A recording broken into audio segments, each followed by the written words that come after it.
Hello, welcome everyone. Thank you so much for joining us today. This is the National Girls Collaborative webinar brought to you in partnership with Million Girl Moonshot, the M in STEM, Math in Everyday Life.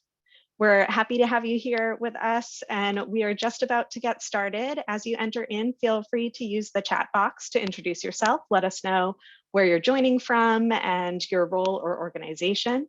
So I see someone from Portland, Oregon. Teacher, trainer, and consultant, welcome. We're happy to have you here. And we'll give it maybe just a few more seconds and I'll have Lahari take us away and get us started.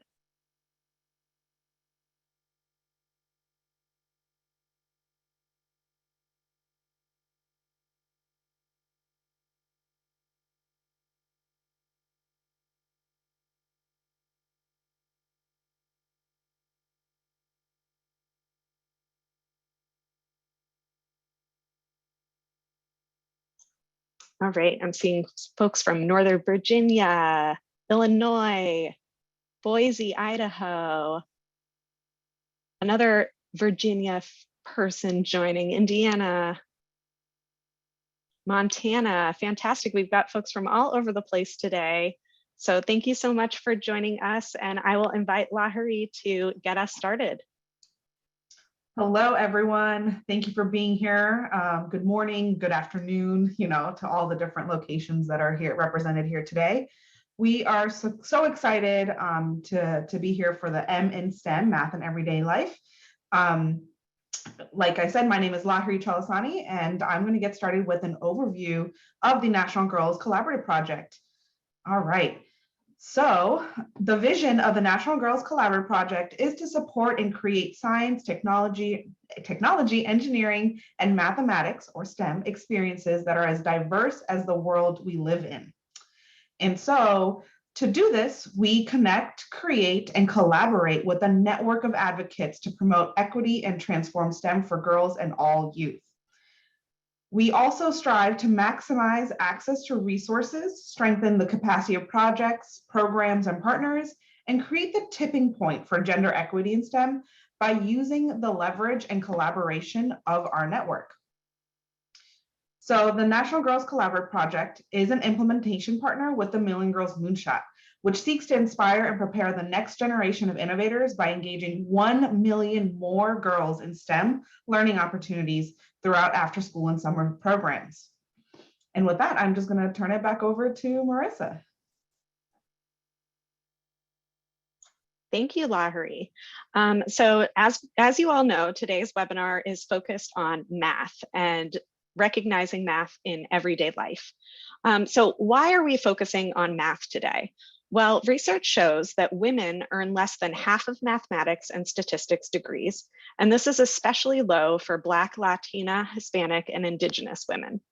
Over the past 2 decades, the share of women receiving bachelor degrees in mathematics and statistics has actually declined. Women earn even fewer degrees in math-intensive fields of computer science at 20% and engineering at 22%. Women, minorities, this data comes from Women, Minorities, and Persons with Disabilities in Science and Engineering, an NSF report released in 2021. But we also know that differences by sex on national assessments were actually small on average. Male students only slightly outscored female students by 3 points in 4th grade assessments in 2019, but there was actually no difference in scores between males and females in 8th grade. Gaps do exist based on socioeconomic status, race, and ethnicity. And this data comes from the Elementary and Secondary STEM Education Report from 2021. So the reality is that girls and young women's achievement in mathematics and science is on par with that of boys and young men. So what that means is that we need to find ways to encourage girls and young women to be interested and to see the relevance of math and STEM broader. And so this webinar will focus on ways that math is prevalent and relevant in everyday life. Research shows that relevance is key to helping girls identify with STEM and mathematics. Finding ways to connect math to girls' lives, interests, and experiences is really important. So a big piece of what we'll focus on in today's webinar is what we're calling a math moment. So what is a math moment? When we say math moments, we're talking about any instance or moment when the real world use of math can be pointed out and highlighted. Math moments can occur when distributing materials for an activity or sharing snacks. That's division, testing and collecting results of an experiment or an engineering challenge, data collection and analysis, and even when playing a sport or a game. You could look at things like statistics, angles, parabolas, and more. So think for a little bit about your current programming, the types of activities you do with youth. How do you currently incorporate math into your programming? If you have an idea, we'd love for you to type it in the chat.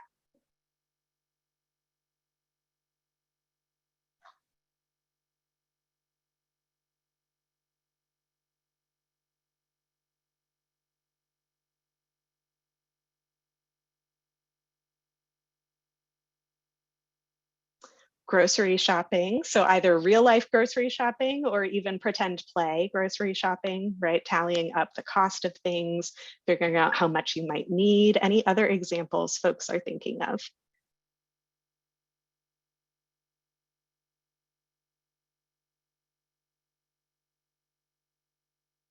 Cooking. Yes, cooking is such a rich experience in thinking about math of all kinds, weight, percentages, fractions, combinations of ingredients, recipe conversions, yep, and recipe conversations. Money, right? Yep, teaching about money and budgeting, gardening, different kinds of games, design challenges. Yes, these are all great activities and experiences where math is involved and where you can really enrich the math moments. So thanks for sharing those ideas with us. So the reality is that math is all around us. And one easy way to help girls and youth see the utility and importance of math is to notice those math moments, point them out, and engage kids in thinking about or doing math. And so today, to help us with this conversation, we are thrilled to be joined by Dr. Emile Davy Lawrence. Dr. Lawrence is a term associate professor and chair in the Department of Mathematics and Statistics and the Black Scholars Program Director at the University of San Francisco. Dr. Lawrence loves talking about mathematics to a wide range of audiences to promote its beauty and accessibility. And one thing Dr. Lawrence knows for sure is that math is play. And with that, I'll let Dr. Lawrence take it away. Thank you so much, Marissa, and thank you for inviting me here. It's a pleasure to be here. Like she said, I love giving these talks and I love sort of promoting and just tooting the horn of math to the wide variety of people. And I'll just get started. Next slide. So just a little bit about me. I grew up in a small town called Noonan, Georgia, outside of Atlanta. So here are some pictures of me as I was growing up. I was a cheerleader. I also did ballet and piano. And amongst those things, I also really loved math. So when talking about the math moments from earlier, I had lots of math moments growing up. So for me, a math moment looks like making an equation out of the numbers displayed on a digital clock. Okay, so if it was 2:35, I was always like, oh, 2 + 3 = 5, right? And as I got older, maybe the equations got a little bit more complicated, right? Because maybe if it was 238, then I could say 2 to the third power is 8. And these things were always just something that I was doing to sort of build my, what I call mathematical muscle, because it really is, it's something that you hone over time. So just like if a student is playing soccer or basketball, those are skills that you practice weekly. Math is something that I think that students should be practicing all the time, just running in the back of their mind. So finding these math moments are really, really important because it just introduces another way to sort of build that math muscle for students.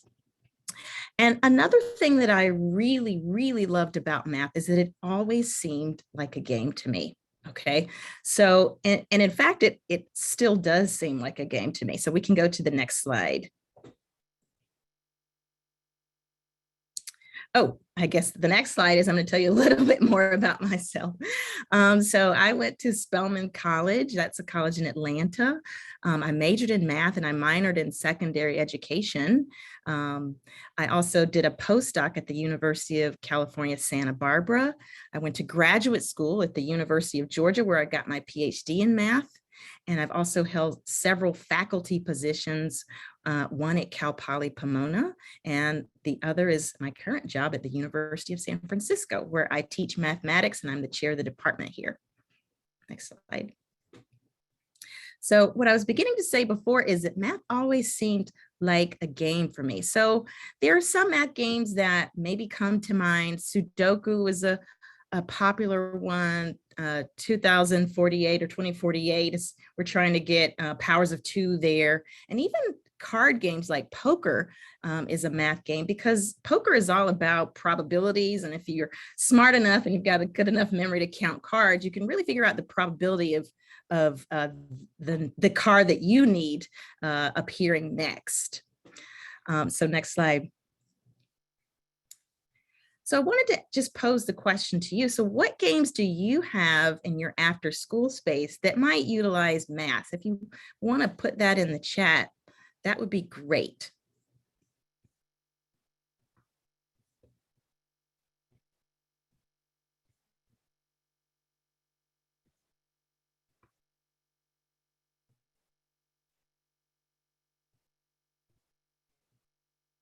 And maybe there aren't too many. So we could actually just reveal the next thing on this slide.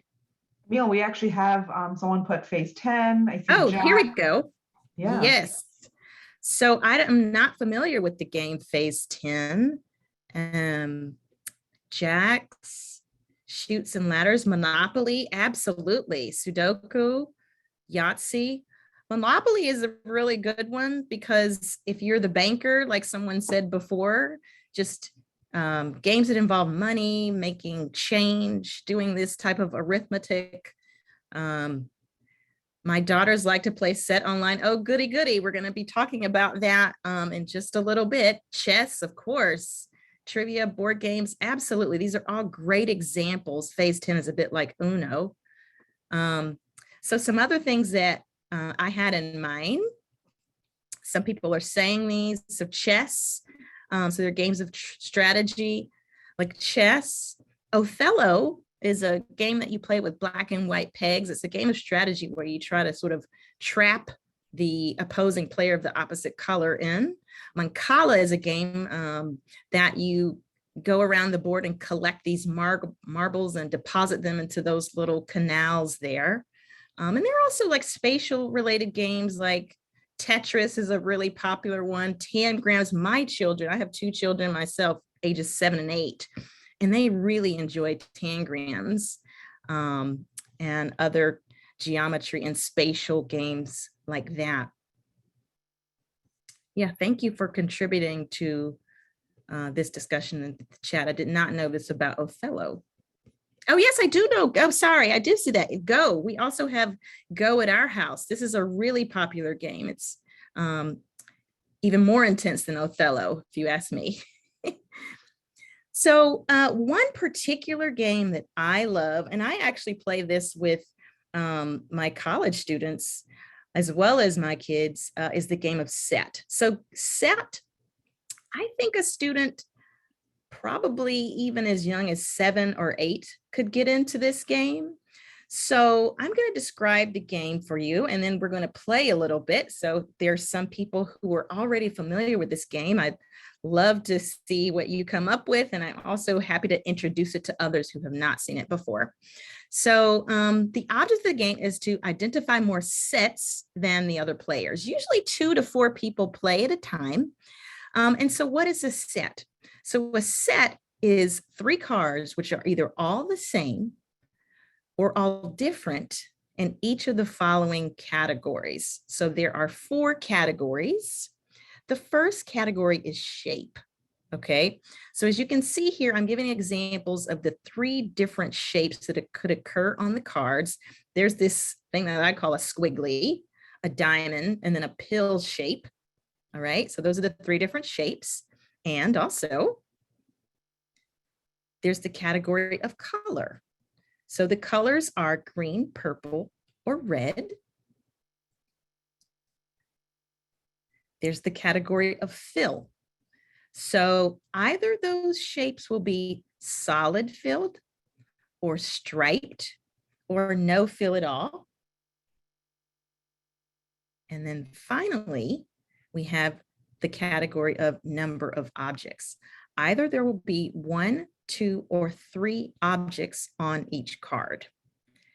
So within those 4 categories, you have to have 3 cards that are either all the same or all different in each of those categories.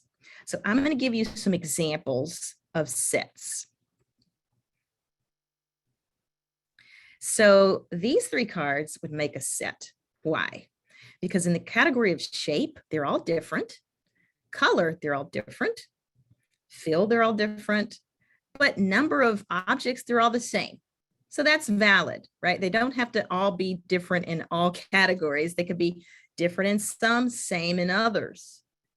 Okay, so this is a set. I think I have another example. Here's another example of a set. Different shape, same color, same fill, and different in number of objects on the card. So this is a set.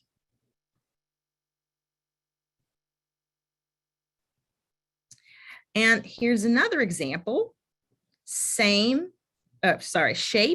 they are all different. Color, they're all different.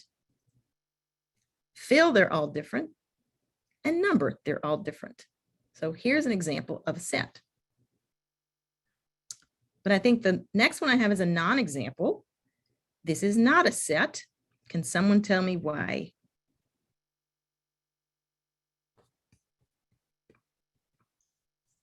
If you know why, you can type in the chat there and we'll see what folks are thinking, or if you think you know why.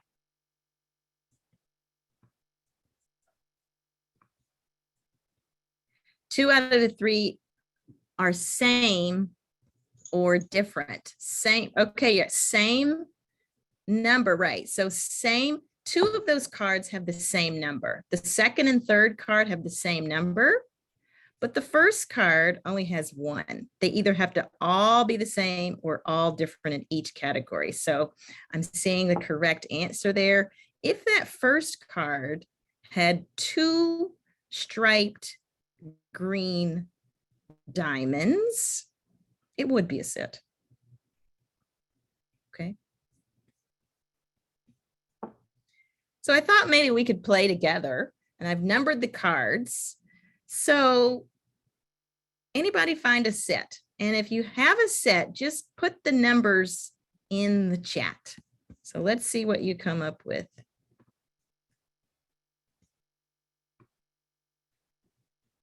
Okay, so we have 1, let's see, 2, 6, 8. They're going to come fast. So let's maybe check 2, 6, 8. 2, 6, 8 is not a set because 2 of them are purple, but the third one is not purple. They're going too fast. Let's just see. I see a 1, 5, 8. Okay, I'm seeing 1, 5, 8. Let's just check that. 1, 5, 8. Is that a set? What do we think about 1, 5, 8? I'm seeing lots of votes for 1, 5, 8. You are correct. Maybe we can go to the next slide. 1, 5, 8 is definitely a set because they're all green, all diamonds, but different in feel and different in number of items on the card. Okay, so that is definitely a set. Next slide, which I hope just goes back to there. Yes. Okay. 1, 4, 9. Let's check that. 1, 4, 9. 1, 4, 9 is not a set because 4 and 9 are both squigglies. And the third card, number 1, would have to be a squiggly in order for that to be a set. So 1, 4, 9 is not a set. Let's see. Okay, 1, 4, 7. Let's check that out. 1, 4, 7 is not a set because 1 and 7 are both diamonds, but not 4. So we can't have 2 out of the 3 be the same, but not the third. I'm sure there are other guesses that I am missing. 2, 4, 9 is not a set because 2 are purple and not the third. We have a question. 149. 149? I think that maybe they meant 249. They're saying, but it's all the same shape. So isn't that considered a set? 2, 4, 9? Yes. Okay, 2, 4, 9 is not a set because 2 and 4 are purple, but 9 is not purple. So it's like 2 and 4, they were on the road to being the same in the category of color, but not quite there. So they're not all the same in color.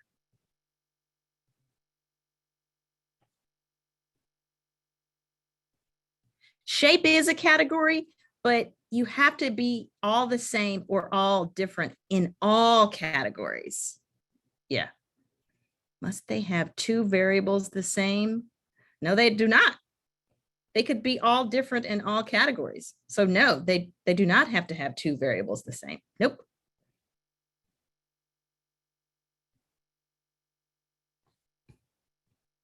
There is another set out there. If I haven't addressed 3 cards, maybe they could just put it in. Okay, 1, 2, 7. Let's see. I see that in the chat. 1, 2, 7. Let's look at 1, 2, 7. 1, 2, 7 is not a set because 1 and 7 are the same shape, but not 2. Okay. Woo. 3, 4, 5. This is 3, a new 4. game for me, and I'll tell you, it's tough to wrap my brain Oh, it around is. it. It is tough. Okay, I see 3, 4, 5 from KK, from Kiki Kirkpatrick. 3, 4, and 5. What do we think about that, everyone? 3, 4, 5. They are different in shape. They are all different in number of items. They are all different in fill. And they're all different in color. So I'm going to say ding, ding, ding, 3, 4, 5. Maybe we could reveal the next slide. 3, 4, 5 is absolutely a set. We've got it. This game can be really fun, really frustrating at first, but ultimately, I think I land on fun for this. Did anybody want me to address any other questions about? I think those are the only 2 sets that I put in this game. But did anyone want me to address any other questions about the sets? Maybe we could go back one slide. I'm a teacher, so I don't like to leave people hanging. We appreciate that. Oh, yeah. So Quentin is the last one I see, and I'm so sorry. I'm probably going to miss some people's questions in the chat, but 4, 5, 9. Oh, no, he corrected. 4, 2, 9. Let's just look at 4, 2, 9 together. 4, 2, 9 is not a set because 4 and 2 are purple, but not 9. So that is one reason why it's not a set. It's also not a set because 4 and 9 have 1 item, but not 2. So 4, 2, 9 is not a set.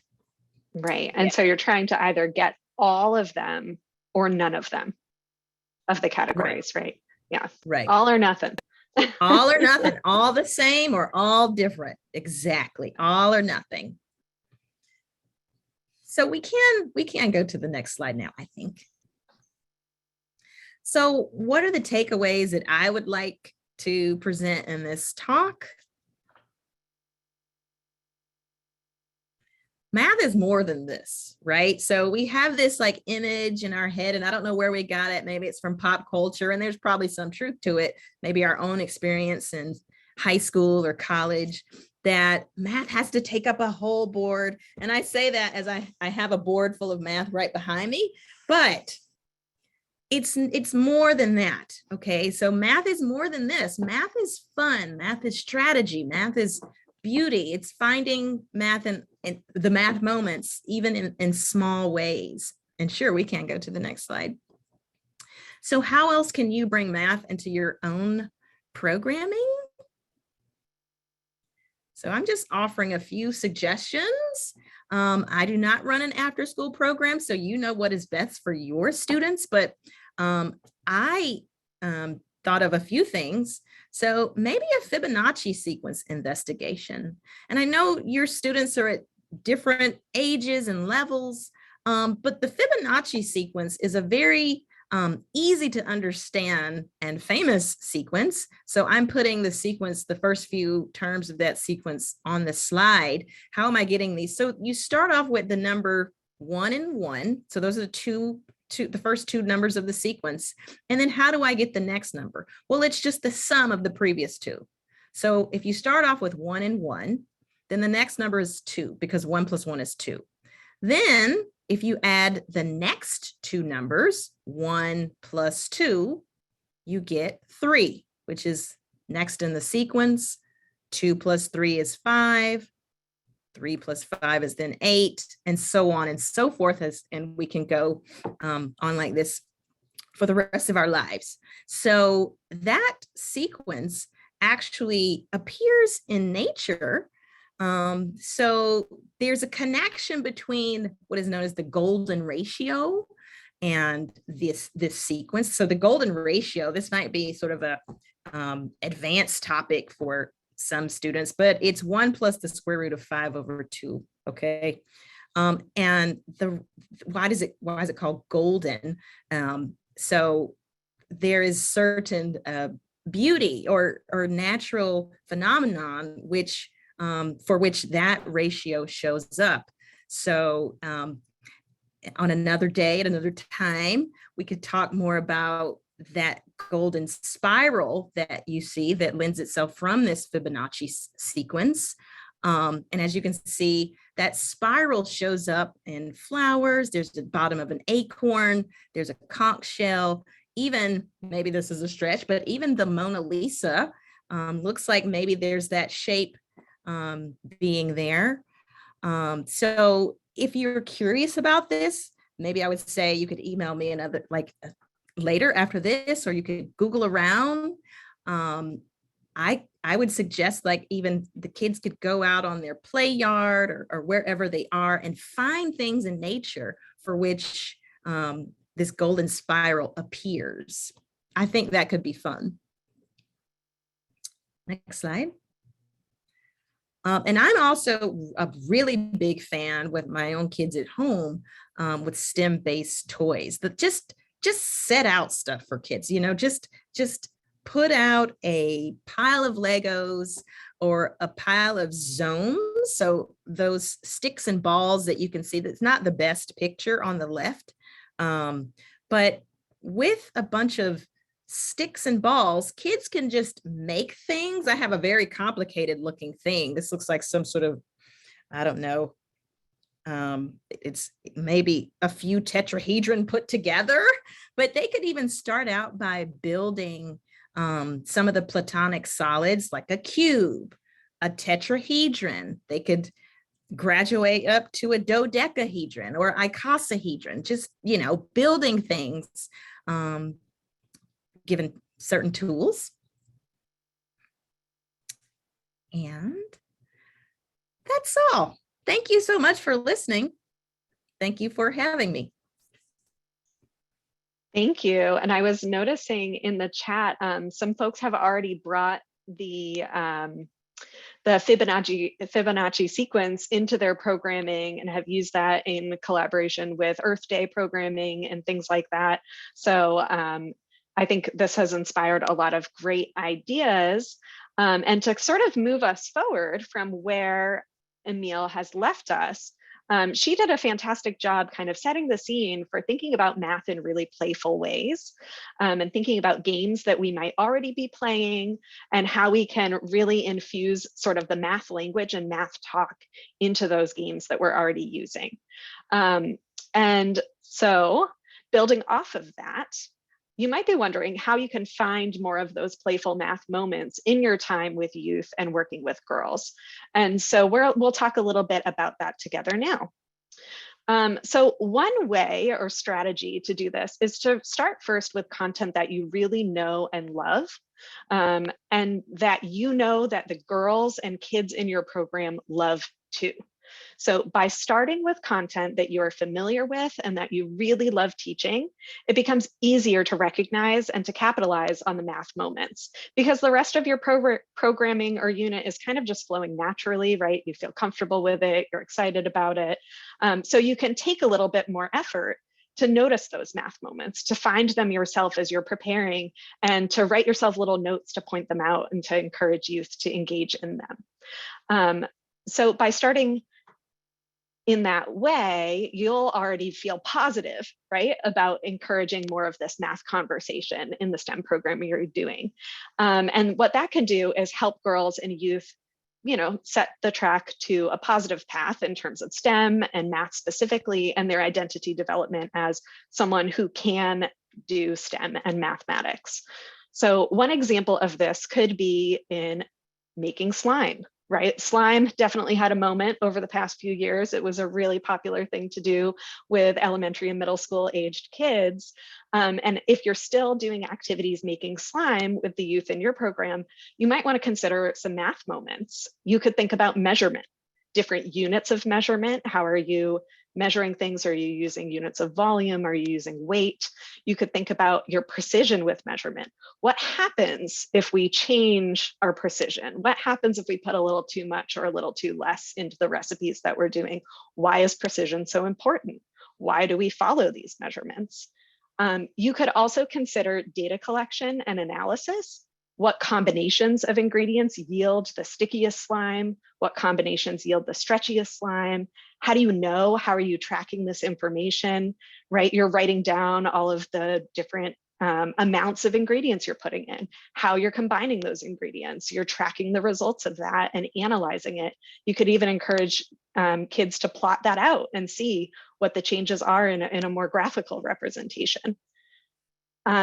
With making slime, you can also think about multiplication and division, even something as simple as gathering up the materials you need. Okay, I might need 4 teaspoons of borax for every kid in this group of 30 kids. How many teaspoons of borax do we need in total, right? You could think about distributing materials. Okay, I have a package of 60 bowls and 24 kids in my group. How many bowls can each kid get and use, right? Not very many. Well, actually, more than I thought. A math moment right then and there as my brain is thinking about this in real time. So these are just a few examples of really thinking about, I have an activity I know and love. Now, how can I infuse some of that math conversation into it, right? It's already fun, it's already engaging. We already know you as the educator love it and your kids love it too. So once you've built some comfort with math moments in an activity or unit that you really love, you can try and recognize some additional math moments throughout the day. These can be really simple. It could be something like, okay, everyone, we're going to be ending this activity at 4:45.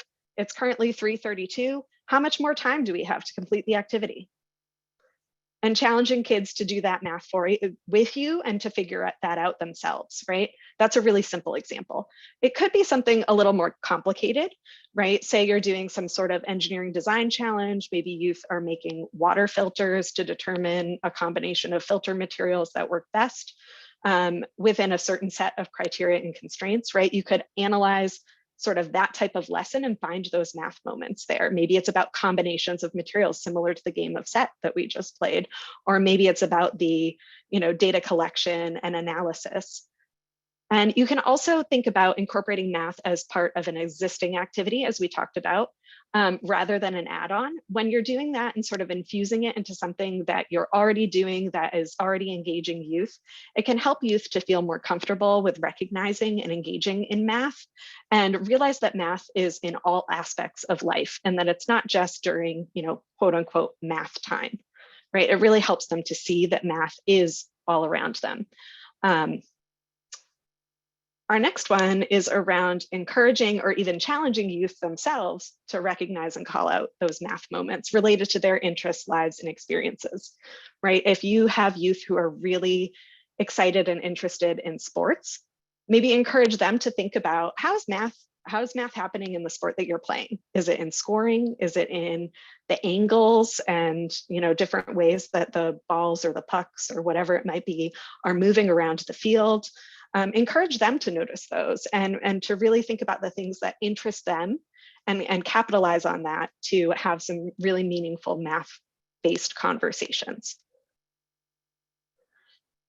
You could also consider making the concept of math moments as a part of your larger program, right? Encourage your leadership and other educators in your program to use math moments as well, to maybe elevate that to more of the programmatic level so that it's really being built into many different aspects of the things that you do.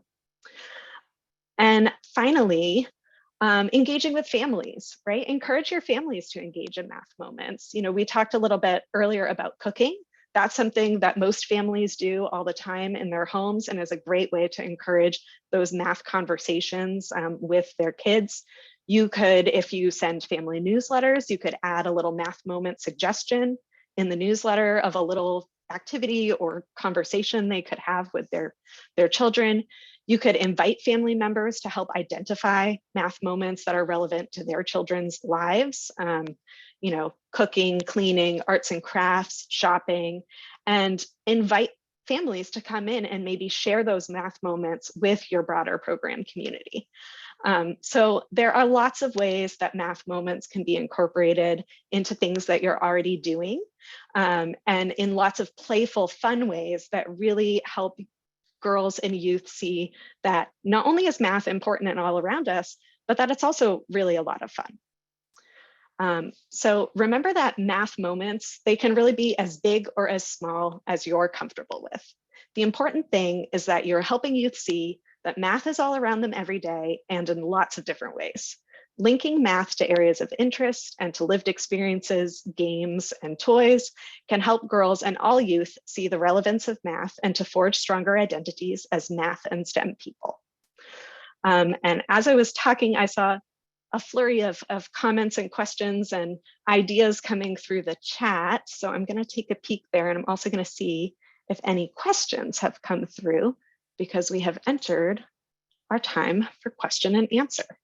So I'm actually going to stop sharing my screen so we can see each other and take a peek at what's happening in the chat.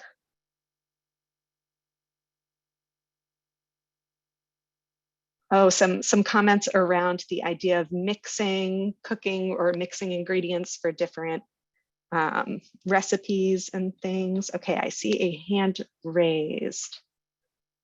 Rob, go ahead and unmute to share your question. Sorry, nerd moment. Has anybody incorporated like tabletop RPGs with polyhedral dice and math into their after-school programs? Because we've actually had a lot of success with that since we started circulating like RPG kits and things like that, doing demos at the library. And there's a lot that are aimed for like younger and younger. You can even get like 5 or 6 year olds into things like that. And that also tends to be something that has a gender barrier. It's like you think Dungeons and Dragons and you think very boys and masculine, but there's but it's so broad and open. Like we did a huge session of the My Little Pony RPG and things like that. So I'm curious if people have been using that and how you've adapted that, how you've like sort of dealt with some of the stigma and some of the gender expectations of those things. That's a great question, Rob. I see some comments coming through the chat, folks saying, oh, I love that idea. Some folks getting into that by starting a Dungeons and Dragons club in their after school. daughter who loves Dungeons and Dragons. Does anyone have thoughts about like, or things that they've tried in their programming? What was the acronym, Rob? I'm not familiar with it, so I just wanted to understand the question more. TTRPG is tabletop role-playing game. And that can be anything from a creative storytelling to a more crunchy math and dice rolling experience. Thank you.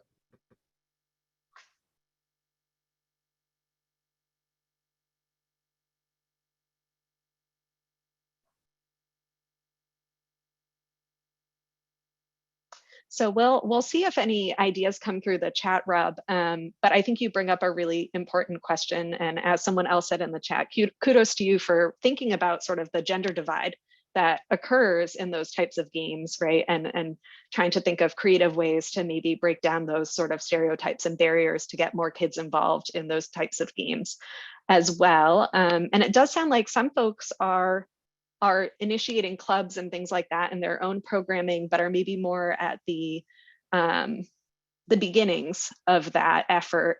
So we encourage you to share email addresses with one another or contact information. And if you want to connect offline with one another, I'm sure there's lots of ways you'll be able to sort of discuss amongst yourselves and think more about this idea. So any other questions that have come up so far during the conversation?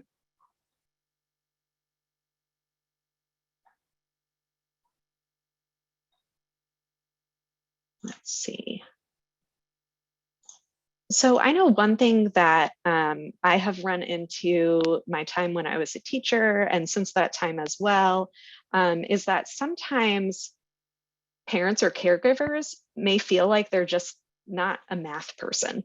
And they might feel like they lack some confidence in talking about math or doing math with their children. So how can you help parents or caregivers who may feel like they're not just a math person? How can you help them to feel more confident in talking about math with their youth?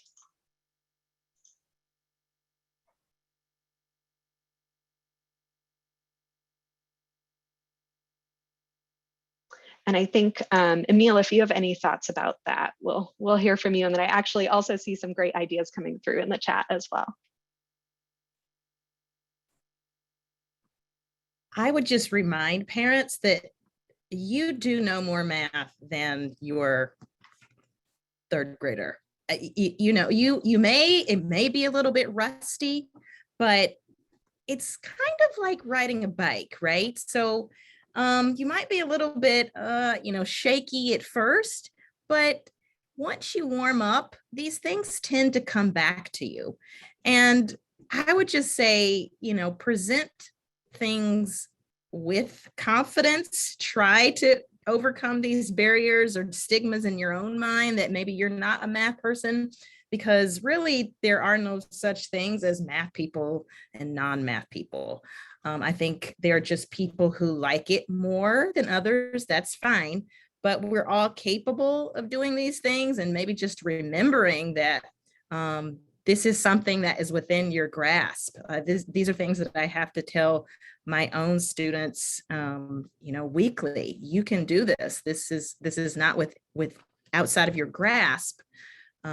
So yeah, just, remember you've been through this before. You've learned your fractions, your multiplication tables. You really can do it. Don't be intimidated to get in there and be the authority. Yeah. Thank you. And I'll just voice over some of the ideas that came through the chat. So the concept of math and shopping, right? And all kinds of different shopping, right? Clothes shopping, grocery shopping, figuring out the discounts and all of that, right? As adults, we're doing that all the time in our daily lives. And so you have math moments right there for the taking. Sonia suggested finding math and helping them to find math in the everyday, matching socks, playing games, right? Even simple things, sorting the laundry into, the different piles, and sorting is math, right?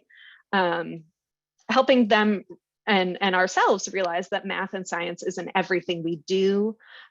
So if you can encourage them, just like we were talking about earlier, to take what they're really interested in and find the little math moments and lessons that they feel confident talking about with their kids. Yeah, again, with shopping, calculating percentages on coupons, or how much a total for an amount of items might be at a store. Math, reminding parents that math is more than formulas. Yes, I think I get caught up in that a lot as someone who did not feel like they were good at math in school. And I get like a little panicky when I see, Emil's example of the big chalkboard of all the equations and formulas. So reminding them that math is more than that, I think, is really helpful. Sorting, counting, matching are valuable math lessons and concepts. Yes, and trying to take away that stigma that math is complex or boring or just something that only certain people are good at. Recognizing math in sports, citizen science is a great entry point to thinking about data science, data collection. We have an upcoming webinar that talks a little bit about citizen science. So if you're interested in that, so many great ideas coming through. We did have a follow-up question. Let me find it again. Asking, and I think for the audience, so us as well as the audience here, if anybody has thoughts on this. Rob, thank you for your next question. Has anyone led successful math-themed events or programs, and how have you approached them or how have you promoted them in an approachable way? So, today we talked about sort of slipping in everyday math as, one way of bringing more math into your programming, but what about math-specific events? Has anyone had experience running those, leading those, and how have you promoted them? That's a great suggestion in the chat, Pi Day. Unfortunately, it just passed, but you've got a year to prepare.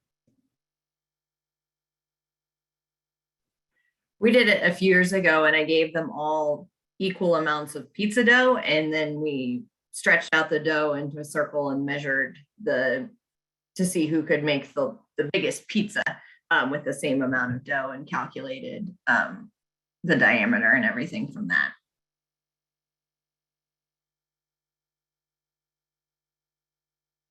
Mary, not to put you on the spot, but would you mind sharing a little bit about how you may have promoted that event? Yeah, I mean, it's a little different for us because we have a catalog of programs that comes out every 6 months and goes to all of our members. So it was just through that, along with all the other programs we offer. Thank you. But it sounds like that's funny. There's three. There's Pi Day, Pi Approximation Day, and the Pi Day in November.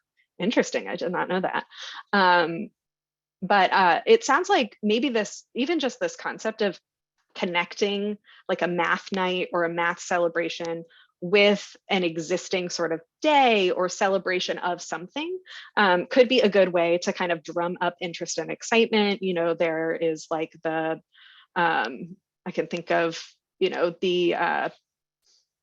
am I blanking on it? When the moon landing happened, right? There's always a NASA celebration, and NASA does some events and things that you can access online. And so perhaps, combining forces with that and bringing in math into a celebration around the lunar landing day and, all kinds of different days, right? There's a lot of STEM days out there. I'm sure those of us creating programming, right? We're always searching and finding those fun kind of STEM days that celebrate different things, and maybe thinking of how math can be a highlight or maybe the focus of some of those STEM celebrations.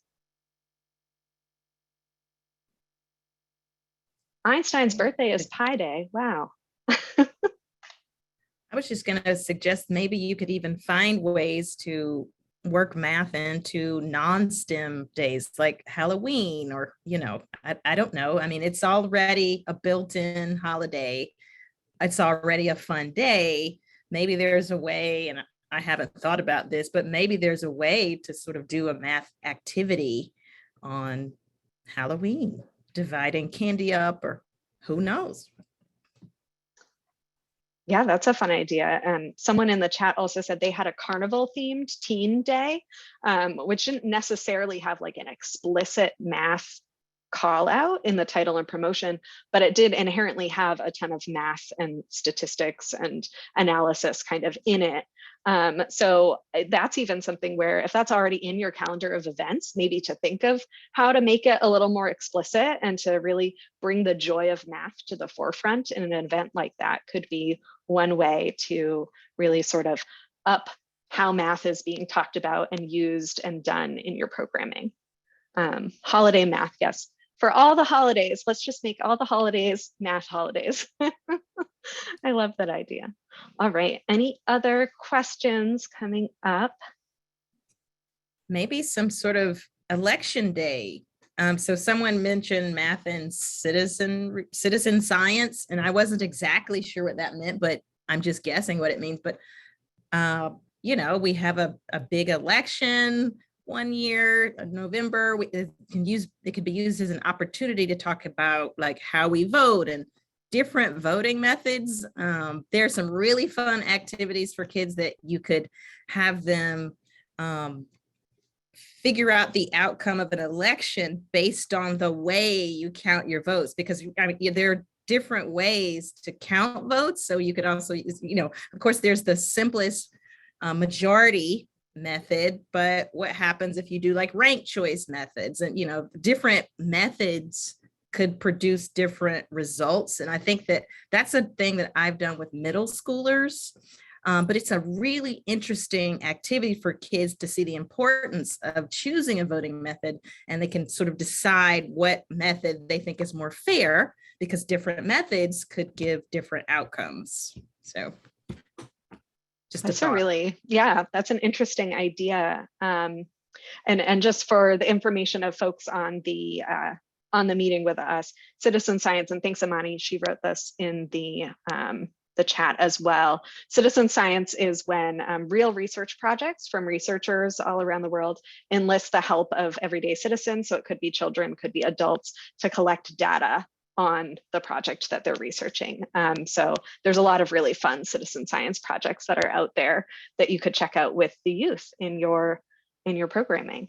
I also saw Kyra mentioned a program they have, and Kyra, either. Hi, this is Hi. Kira. Oh, Kira, thank you. Yeah, so we've actually run Crazy Eights, which is a program that we found available to us over at Boys and Girls Club.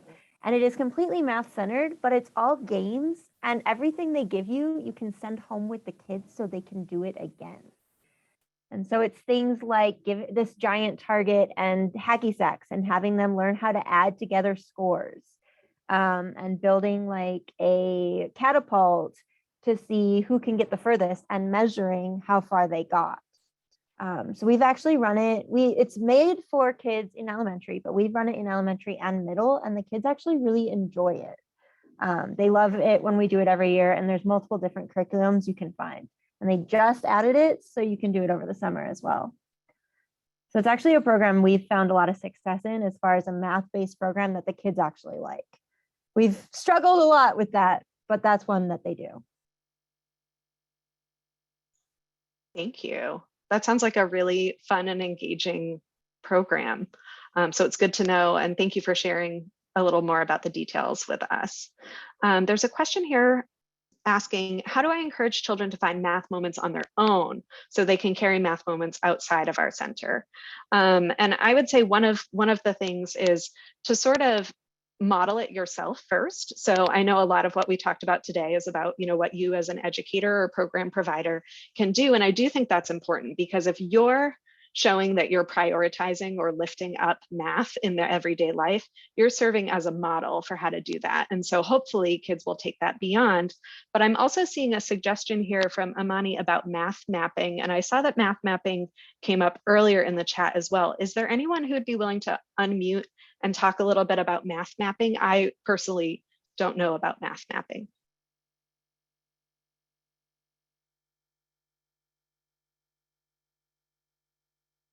Imani, I see your hand up. Go for it. Feel free to unmute. Math mapping is where you have kids identify, and you can categorize it however you want to. I like to do it by rooms in the house. What math do you have in the kitchen? What math do you have in the laundry room? You can do it by different spheres of your life. What math do you have with a car? You know, the spark plugs have to be a certain percentage in order to make a spark. And then you just go from that. Let's say you do math in the laundry room. And so if the laundry box says that you have to use 1 cup of laundry detergent, what will happen if you use 2 cups or 3 cups? What will happen if you use 1/3 cup? And so I like to take a very interdisciplinary approach so that kids can see the effects of what they do with the math as it relates to science. Because too little detergent, it's not going to create, you know, enough suds to break up the dirt. And so they understand that math is the language of science. Math interprets science. You have to know how much, how long, how far. Is it light years away or is it 2 minutes away? You know, so that to help them conceptualize the purpose of math. Thank you so much. That was a great example. And I see some folks responding as well. Yeah, kind of like a scavenger hunt. That would be a fun thing to do, maybe even a at-home activity you could send, right? So we are approaching the end of our time together. And so we're going to go ahead and close it out. I'm going to turn it back over to Lahiri and share my screen. Thanks, Marissa. I know we've had such a great conversation today, and I hope that you all made connections with one another to learn about each other's programs. And so first, I want to start by saying thank you so much to Dr. Lawrence. This recording will be available and we'll share it publicly. And so all registrants will receive a link to view the recording and access the slides. The event page will remain on our website archive, and you can access it at any time and share with your colleagues. Before we go, though, we'd like to let you know about some of our upcoming events. So join us on May 3rd for a webinar highlighting the Girls STEAM Ahead with NASA free resources. You'll learn about the various free resources NASA has cultivated to support girls and their families in engaging in space science and STEAM.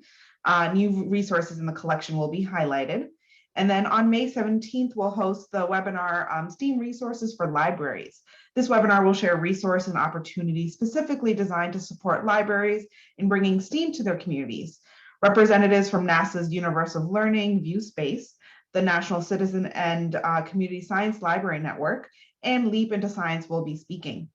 And then on May 18th, we have a follow-up to this math webinar as we host a second webinar with the Million Girls Moonshot, Making Mathematics Meaningful.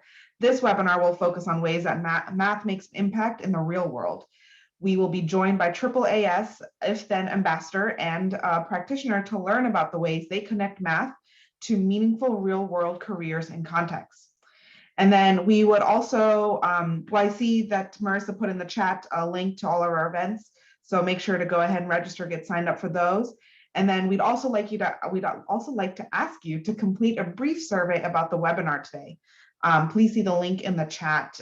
We appreciate your feedback, and we thank you so much for joining us today, and we hope that you have a great day and a great rest of your week. Thank you all. Thank you, everybody. This was a fantastic conversation, and thank you to Dr. Emil Lawrence for contributing to the conversation today and sharing your passion for math. You're welcome. This was great. Thank you. Bye, everyone. Thank you.